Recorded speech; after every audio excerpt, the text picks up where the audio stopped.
APBD, kalau kalau kita googling coba gitu ya, korupsi APBD luar biasa banyak ini berbagai daerah.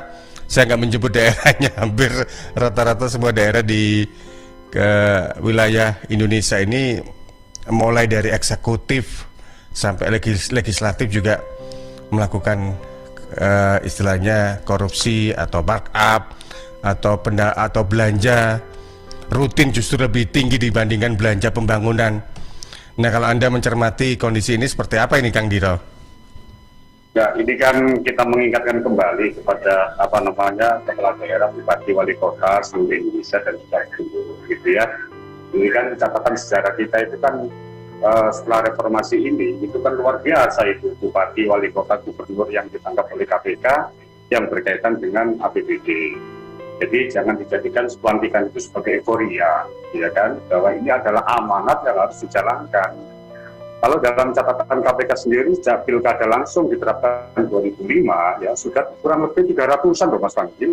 300 kepala daerah. Luar biasa. Kepala daerah yang menjadi tersangka kasus korupsi ini gitu ya.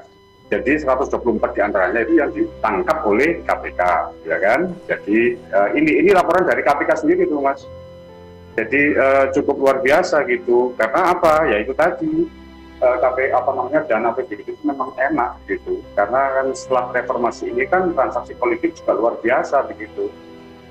Jadi inilah yang memungkinkan adanya penyelewengan ya kan dan lain sebagainya gitu Mas Panji. Oke, baik. Dan kalau kita bicara soal uang, siapa sih yang nggak mau uang? tapi uang itu kan otomatis yang barokah, yang halal itu kan lebih baik ya. Tapi di sisi lain kalau Anda melihat, kalau kita bicara tentang korupsi APBD, anggaran pendapatan dan belanja daerah, sebenarnya pos-pos mana sih yang lebih banyak istilahnya dimainkan begitu? Karena anggaran ini kan kita tahu bahwasannya peruntukannya juga jelas ya. Untuk anggaran ini untuk belanja rutin dan juga belanja pembangunan dan sebagainya begitu, Kang Diro.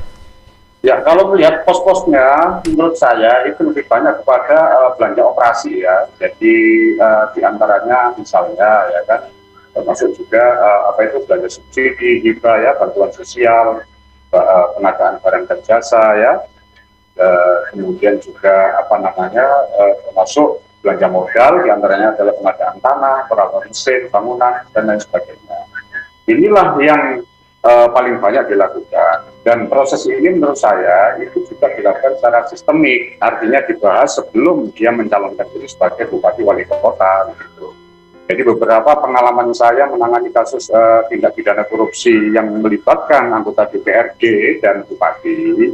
Jadi pada saat dia mencalonkan diri menjadi bupati, dia sudah ada deal-deal tertentu, baik itu dengan buyer, donatur ya, atau kontraktor, termasuk juga partai politik itu sendiri begitu.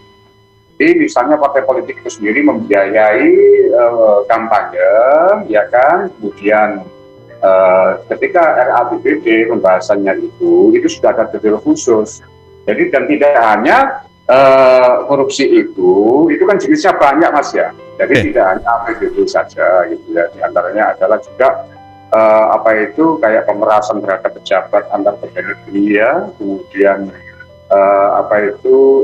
kayak gratifikasi ya kan, siapa yang ingin jadi kepala dinas, siapa yang jadi menempati pos-pos tertentu, misalnya kepala dinas pendidikan itu yang paling dicari, terutama yang paling dicari lagi itu adalah dinas PUPR gitu ya. Nah itulah yang digunakan sebagai alat-alat deal-deal politik begitu. Jadi transaksi jabatan itu dilakukan gitu sebelum kampanye. Ketika kampanye dan menang itu baru mulai penataan.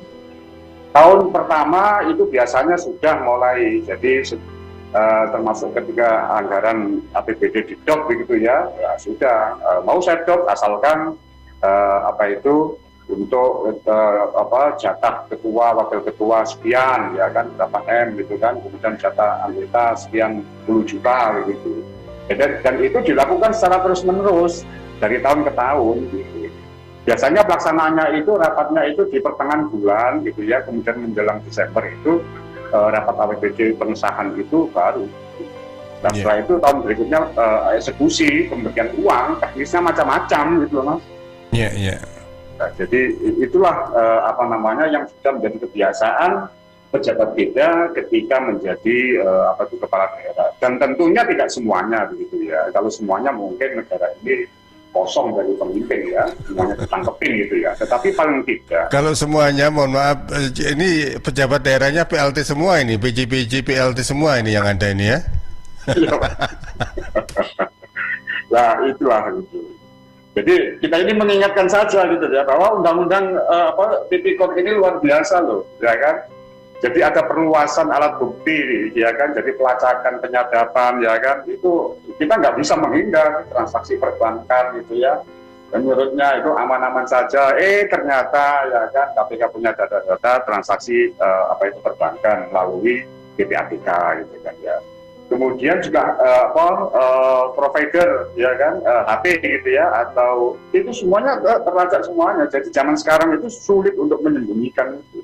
Bersembunyi dari korupsi itu susah gitu. Jadi makanya saya berharap bupati yang ada di seluruh seluruh Jawa Timur ini, bupati wali kota ini harus betul amanah gitu ya, jangan sampai menyelewengkan dana-dana APBD, APBN dan juga dana-dana dari masyarakat gitu Mas. Iya.